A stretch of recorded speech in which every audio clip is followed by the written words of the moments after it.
भारतीय film KGF के मशहूर अदाकार चल बसे।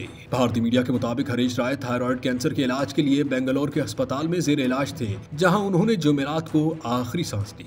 हरीश राय को फिल्म ओम में डॉन राय और ब्लॉकबस्टर फिल्म केजीएफ में चाचा के किरदार से शोहरत मिली। मुतअद्दिद भारतीय मीडिया रिपोर्ट्स के मुताबिक उनकी बीमारी पेट तक फैल चुकी थी, जिसकी वजह से उनका जिस्म काफी कमजोर हो गया था। कर्नाटक के नायब वजीर आला डी केशव कुमार ने एक्स पर हरीश राय की तस्वीर शेयर करते हुए अफसोस का इजहार किया।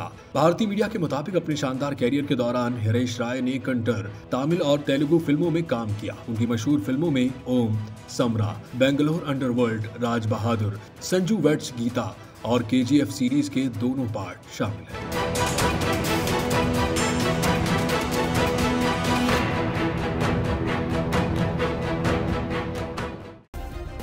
सब्सक्राइब करें और बेल दबाएं ताकि कोई खबर रह न जाए।